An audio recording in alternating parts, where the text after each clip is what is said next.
निशु नाम की एक लड़की, जिसके साथ कुछ ऐसा हुआ कि बचपन में ही उसकी माँ गुजर जाती है और उसके पिता उसे कुछ चंद पैसों के लिए बेच देते हैं।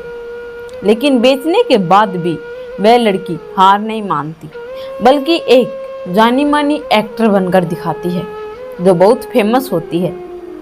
चलो दोस्तों, जानते हैं कि आखिरकार उसके साथ इतना कुछ होने के बाद भी वह इस मुकाम तक कैसे पहुंची। नमस्कार दोस्तों, मैं Priyanka Yadav crime movements channel पर आपका हार्दिक स्वागत करती हूं। आशा करती हूं आप लोग स्वस्थ होंगे, खुश होंगे, अपना और अपनों का ख्याल रख रहे होंगे। तो निशु नाम की एक लड़की, जो कि उसकी उम्र 9 साल की थी, तभी उसकी माँ 40 साल की थी, उसकी मौत हो जाती है। बहुत ज़्यादा बीमार होने के कारण वह चल बसी थी। लड़की की माँ के अलावा और कोई भी सहारा नहीं था। उसके पिता, जो कि अपनी बेटी को हमेशा मनहूस कहा करते थे। लड़की के पिता के साथ साथ गली मोहल्ले के लोग भी उसे मनहूस के नाम से ही पुकारा करते थे। लड़की सोचने लगी थी कि उसका नाम ही मनहूस है, लेकिन उसका नाम मनहूस नहीं बल्कि निशु था। उसके पिता के साथ साथ गली मोहल्ले के लोग भी उसका मजाक उड़ाया करते थे। उसके पिता उसे बहुत ताने मारता था कि तू मनहूस है, मेरे लिए तू कलंकित है। न जाने उस लड़की को क्या क्या बोलता था, लेकिन उसकी माँ उसे सिर्फ एक ही बात कहा करती थी कि बेटा, तू एक दिन देखना, भगवान तेरी ज़रूर सुनेगा और तू एक ऊंचे मुकामों तक पहुंचेगी, प्रिंसेस की ज़िंदगी जिएगी। लड़की को नहीं आस थी कि वह कभी ऐसी ज़िंदगी जिएगी कि उसके अंदर सुकून होगा। लड़की, जो कि अपनी माँ की गोद के अंदर बैठकर बहुत ज़्यादा रोती थी। उसकी माँ की गोद के अंदर ही उसे बहुत संतुष्टि मिलती थी, शांति।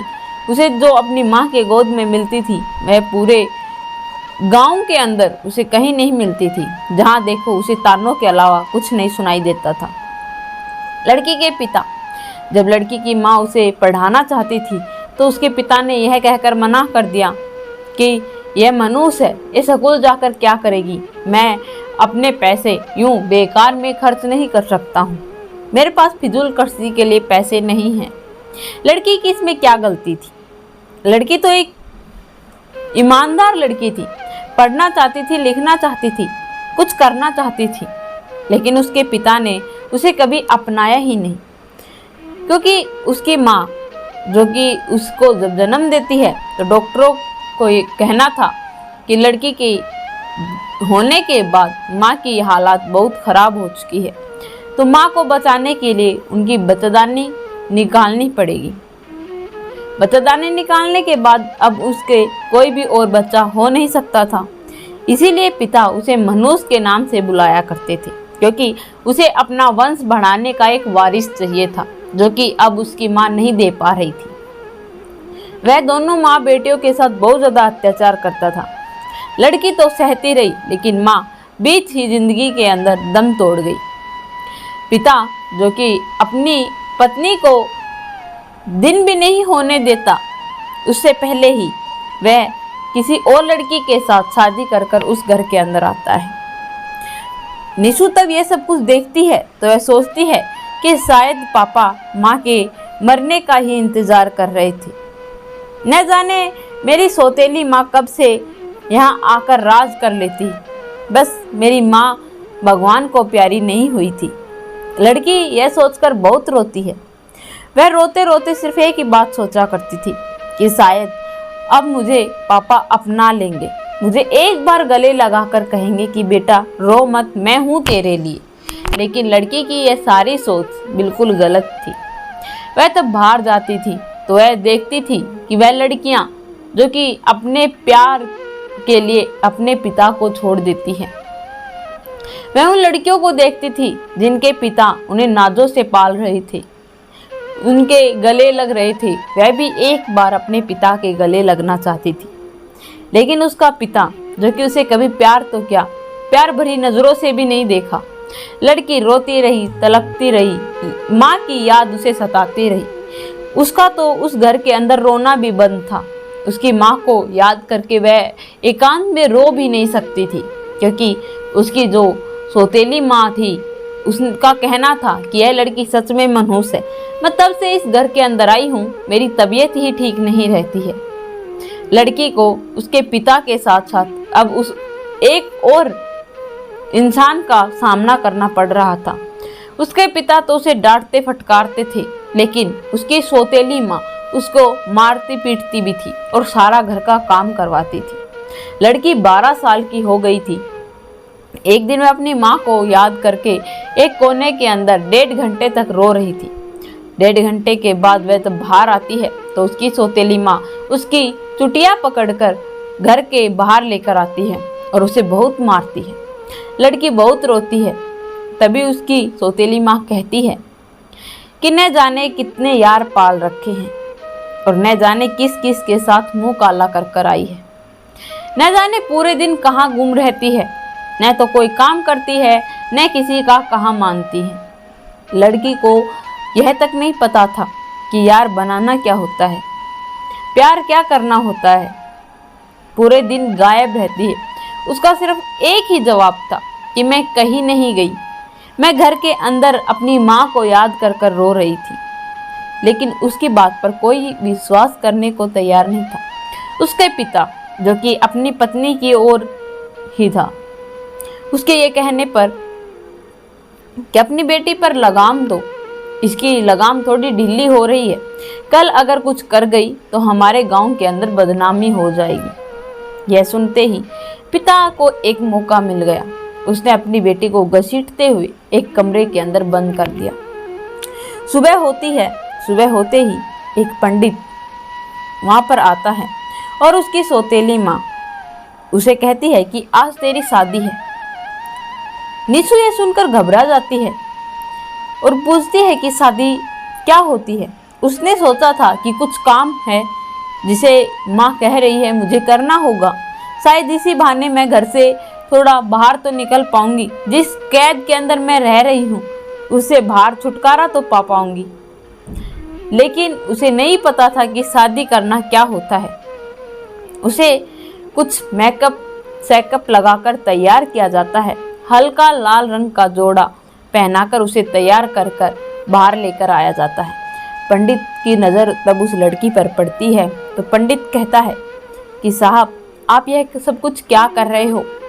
यह सब कुछ कानूनी अपराध है और कानून के अंदर नाबालिग लड़कियों की शादी करना गुनाह है। इसके लिए हम लोगों को सज़ा भी हो सकती है। लेकिन उसके पिता का कहना था कि तुम्हें अपने काम तक काम रखना चाहिए, ज़्यादा बकवास मत करो। तुम्हें पैसे चाहिए, तुम्हें तुम्हारे पैसे मिल जाएंगे, इससे ज़्यादा तुम्हें क्या चाहिए? पंडित भी कुछ नहीं कहता। वह लड़की की शादी करवा देता है। लड़की की शादी जिस लड़के से होती है वह लड़की से दुगनी उम्र का था। एक बूढ़े के साथ एक पिता ने अपनी बेटी का हाथ कैसे सौंप दिया? नाम की तो वह शादी थी, लेकिन पिता ने लड़की की 50,000 की कीमत बोली थी। वह लोग सोचते थे कि लड़की मनहूस है, इससे पीछा छूट जाएगा और जल्दी ही यह अपने ससुराल चली जाएगी, तो इसके साथ चाहे कोई कुछ भी करो, हमें उससे क्या मतलब। जो लड़की को खरीदता है वह उसे लेकर अपनी कार की तरफ चलता है। लड़की सिर्फ एक ही गुहार लगा रही थी कि पापा, मुझे इसके साथ नहीं जाना, प्लीज़ आप मुझे अपने साथ रखिए। लेकिन लड़की के जो पिता थे वह खुशी खुशी उसे बेच रहे थे। लड़की तब कार के अंदर बैठा दी जाती है तो लड़की उस इंसान से विनती करती है कि प्लीज़ मुझे मेरे घर जाने दो। वह उसे बहुत कठोरता से डांटता है और कहता है कि अगर फिर से तुमने अपने मुंह से जबान भी निकाली तो मैं तुझे जान से मारकर यहीं गिरा दूंगा। लड़की नासमझ थी। वह उसकी बातों से डर जाती है और घबराहट के कारण वह कुछ भी नहीं बोल पाती। कुछ ही देर के बाद वह उसे लेकर एक बहुत बड़े घर के अंदर ले जाकर एक रूम के अंदर बंद कर देता है। जिस रूम के अंदर उसे बंद किया गया था उस रूम के अंदर उसके अलावा कई लड़कियां उसी की उम्र की कैद थी, जो कि अपने घर अपने पिता के पास जाने की दुहारें लगा रही थी। लेकिन उनकी आवाज़ सुनने वाला उस घर के अंदर कोई नहीं था। उनका यह धंधा था, लड़कियों को इकट्ठा करना और उन्हें की सप्लाई करना। उन सभी की शिकार थी निशु भी। लेकिन वहाँ पर जितनी भी लड़कियाँ थी वह अपने माता पिताओं से बिछड़ी हुई, कोई भागकर किसी से शादी कर कर आई हुई, लेकिन एक निशु ही थी जिसके पिता ने उसे जानबूझकर किसी के हवाले कर दिया था, वो भी चंद पैसों के लिए। अब निशु एक दिन तो किसी से कोई भी वार्तालाप नहीं करती है। दूसरे दिन बीतने पर कई सारी ऐसी बातें होती हैं तो वह उनसे पूछती है कि तुम यहाँ कैसे आई। तभी वह लड़कियाँ बताती हैं कि हम हमारे माता पिता की लापरवाही के कारण यहाँ पर आए हैं। हमारे माता पिता बाजार में सामान खरीद रहे थे और उन्होंने हम पर ध्यान नहीं दिया, जिसके कारण इन लोगों ने उसका फ़ायदा उठाया और हमें किडनैप कर लिया। अब मेरे पिता और मेरी माँ मुझे बहुत ढूंढ रहे होंगे, लेकिन मैं उनके पास कैसे जाऊँ। दूसरी लड़की कहती है कि हम लोग हमारी किस्मत की वजह से यहाँ पर हैं। हमारे पिता हमें नाजों से पाला करते थे और मैंने किसी एक लड़के से प्यार कर लिया और उसके साथ भागने की ठान कर उसके साथ शादी कर ली। कुछ दिन तो वह मेरे साथ बहुत अच्छा बिताया था, लेकिन उसके बाद वह मुझे यहाँ पर छोड़ गया। अब मैं सोच रही हूँ कि मेरा प्यार करना ही गुनाह था। निशु अपने मन ही मन सोच रही थी कि किसी पिता को तो अपने बच्चों की कदर नहीं है, किसी बच्चियों को अपने माँ बाप की फिक्र नहीं है। यह नहीं सोचती हैं कि जो लड़का उनका हाथ पकड़कर साथ फेरे उन समाज के सामने नहीं ले सकता है, वह उसी की पूरी उम्र उसके साथ कैसे बिताएगा, वह उसके साथ भागने का निर्णय ले कैसे लेती है। लेकिन निशु कुछ भी नहीं बोलती, न वह किसी को बताती है कि उसे उसके पिता ने बेच दिया है। वह मन ही मन अपने पिता को दिन रात गालियां बकती थी, बहुत ज्यादा। अपनी अंदरी आत्मा से वह बोलती थी कि मेरी माँ मरी, उससे तो अच्छा होता कि मेरे पिता मर जाते, तो शायद आज जिस स्टेज पर मैं खड़ी हूँ मेरी माँ मुझे कभी नहीं गालती, मुझे यहाँ पर मेरी माँ कभी नहीं भेजती।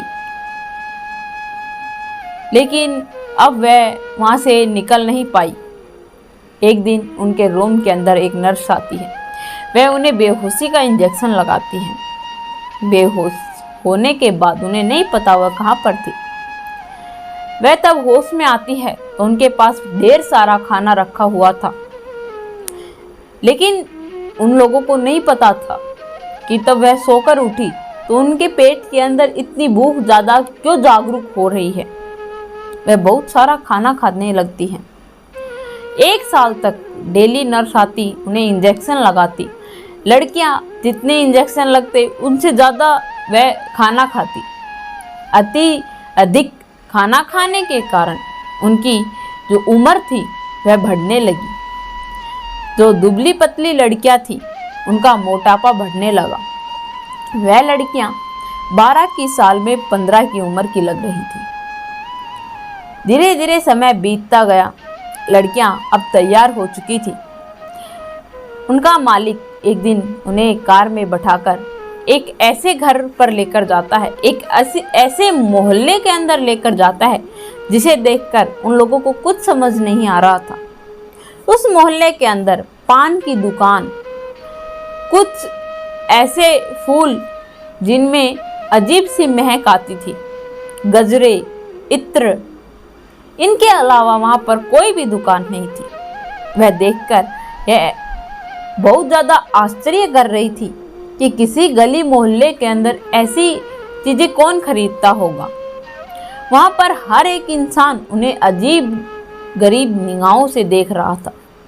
उनके आंखों में ऐसी तड़प और भूख सी नजर आ रही थी कि जैसे जाने ना वह क्या कर डाले।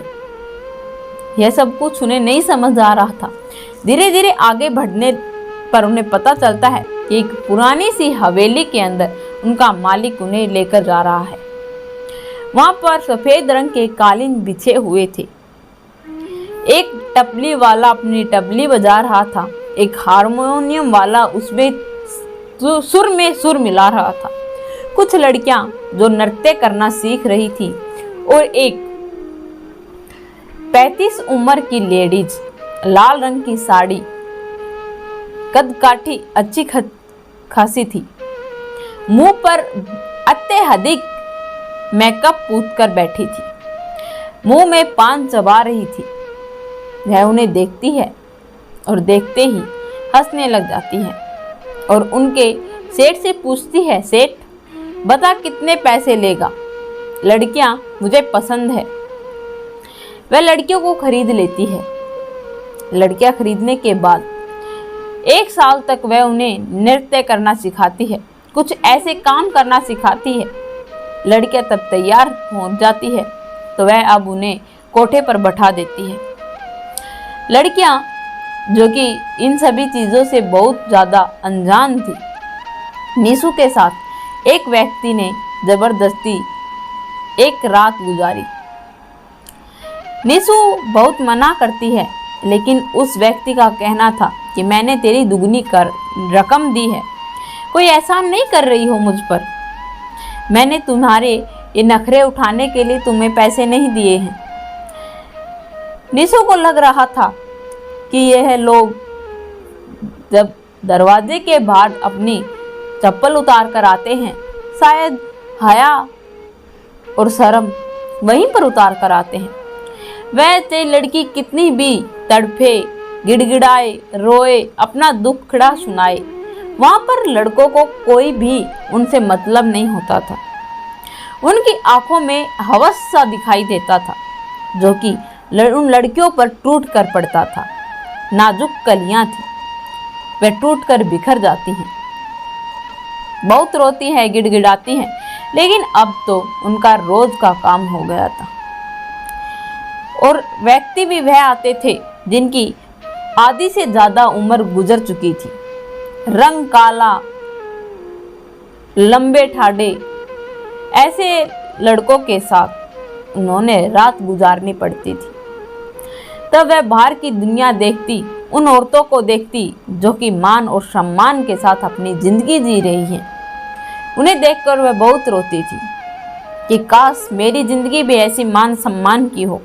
जिन्हें वह जिंदगी मिल रही है वह उसकी कदर नहीं कर रहे, और हमें जब यह जिंदगी नहीं मिल रही तो हम उसके ख्वाब देख रहे हैं। वह उन लड़कियों को देखती है जिनके पिता उन्हें बड़े नाजों से पाल रहे थे। वह सोचती है कि यह लड़कियां अपने पिता के प्यार की कदर नहीं करती। 2 चंद पलों का प्यार इन्हें इतना अच्छा लगता है कि उसके साथ भाग जाने की भी ठान लेती हैं। और हम जैसी लड़कियों को पिता का प्यार तो क्या, एक बार गले लगाने की भी फुर्सत नहीं होती, हम इतनी महमूस हैं। वह यह सब कुछ सोचकर बहुत रोती थी। धीरे धीरे समय बीतता गया। एक दिन उसकी किस्मत का तारा चमक गया। एक फिल्म इंडस्ट्री का लड़का उसके पास आता है। नीसू बहुत खूबसूरत थी और अब तो उसके ज़्यादा खाने पीने से उसकी अच्छी खुराक बन रही थी, जिसके कारण उसके शरीर की जो बनावट थी वह भी एकदम गजब की थी। फिल्म इंडस्ट्री के लड़के को वह बहुत सुंदर लगती है। वह डायरेक्टर था, फिल्में शूट करता था, उसे वह बहुत खूबसूरत लगती है और उसकी मुंह मांगी कीमत देकर उसे खरीद लाता है। खरीद कर लेके आने के बाद वह उसे अपने साथ कुछ दिन रखता है और तब उसका मन भर जाता है तो वह उसके साथ एक मैगजीन छपवाता है। उसे छोटे छोटे कपड़े पहनाकर उसका फोटोशूट करवाया जाता है। फोटोशूट के दौरान उसे नहीं पता था कि उसे कैसे कपड़े पहनाए जा रहे हैं, कैसे पोज दिए जा रहे हैं। उसे कोई भी फर्क नहीं पड़ता है कि उसके साथ क्या हो रहा है और क्या नहीं। वह उसी दिन मर चुकी थी जिस दिन उसके पिता ने उसका सौदा किया था। दूसरी बार वह तब मरी थी तब उसको उसके मालिक ने एक कोठे पर बैठा दिया था, और तीसरी बार वह तब मरी थी तब उस डायरेक्टर ने उसे खरीदकर इस्तेमाल किया था। लेकिन लड़की अभी तक जिंदा तो थी लेकिन जिंदा लाश की तरह। उसे कोई फर्क नहीं पड़ता था कि उसके जिस्म के साथ क्या हो रहा है और क्या नहीं। इसी बात का फायदा उस डायरेक्टर ने उठाया। उसे छोटे कपड़े पहनाकर उसका फोटो शूट करवाया और अपनी मैगजीन में छपवा दिया। देखते ही देखते मैगजीन इतनी फेमस हो गई थी कि लड़की की डिमांडें आने लगी। अब लड़की फिल्म इंडस्ट्री में काम करने लगी। लाखों दिन के नहीं बल्कि घंटों के कमाने लग गई थी। उसकी कई फिल्में पॉपुलैरिटी भी कमा चुकी थी। बहुत सारा पैसा अब उसके पास था, लेकिन वह अपनी जिंदगी जीना भूल चुकी थी। काम करती लगन के साथ, लेकिन उसे जो अपने गुजरे हुए दिन थे वह याद आते तो वह बहुत रोआ करती थी, बहुत रोती। एक दिन उसकी एक फिल्म जो कि लॉन्च हुई थी, उसी की कुछ ऑडियंस को जोड़ने के लिए वह एक अस्पताल में पहुंचती है और उन मरीजों से कहती है कि मेरी यह फिल्म अब लॉन्च होने वाली है और जितने भी पैसे मुझे इस फिल्म से मिलेंगे वह मैं आप लोगों के इलाज में लगाऊंगी। यह सब कुछ सुनकर वहाँ के लोग बहुत खुश हो जाते हैं। वहीं पर एक व्यक्ति जो कि एक कोने के अंदर एक बेड पर सिमटा हुआ बैठा था और एक ही बात की रट लगाए हुए था कि भगवान मुझे माफ़ कर दे, मुझे बहुत बड़ी गलती हो गई। मैंने अपनी बेटी और अपनी पत्नी की कभी कदर नहीं की। न जाने मेरी बेटी किस हालात में और कहाँ होगी। निशु ने तब उस व्यक्ति का चेहरा देखा तो वह उसे पहचान गई थी कि वह कोई और नहीं, उसका वही मनुष्य बाप है जिसने उसे चंद पैसों के लिए बेच दिया था। लेकिन उसके पिता अपनी बेटी को नहीं पहचान पाए, क्योंकि तब उसके पिता ने उसे बेचा था। वह तकरीबन 12 साल की थी, लेकिन अब तो वह 21 साल की हो चुकी थी और उसे वह इंजेक्शन के कारण वह 26 साल की दिखाई देती थी। उसके पिता उसे नहीं पहचान पाते। वह एक नर्स को अपने पास बुलाती है और उस व्यक्ति के बारे में जांच पड़ताल करती है तो उसे पता चलता है कि 2 साल से वह अपनी मौत की दुआएं लगा रहा है कि भगवान उसे अपने पास बुला ले। और वह किसी एक बेटी का नाम लेता है कि उसके साथ इसने बहुत बुरा किया है, इसकी बेटी जहाँ भी हो खुश हो। यह सब कुछ सुनकर वह बहुत ज़्यादा इमोशनल हो जाती है, लेकिन उसे वह दिन भी याद आते हैं जो उसके साथ गुजरे थे, जो बहुत ज़्यादा दर्दनाक थे। वह अपने पिता के पास जाती है और कहती है कि पहचाना मुझे। वह कहता है कि मुझे नहीं पता कि आप कौन हैं आप। तभी वह कहती है कि शायद आपको यह ज्ञात नहीं होगा कि मैं कौन हूँ, लेकिन मुझे बखूबी पता है कि आप वही मेरे मनहूस बाप हैं जिसने चंद पैसों के लिए मुझे बेच दिया था। तो वह अपनी बेटी को देखता है तो वह गिड़गिड़ाता है और अपनी मौत की भीख मांगता है कि शायद तू मुझे माफ़ कर देगी तो भगवान मुझे अपने पास बुला लेंगे।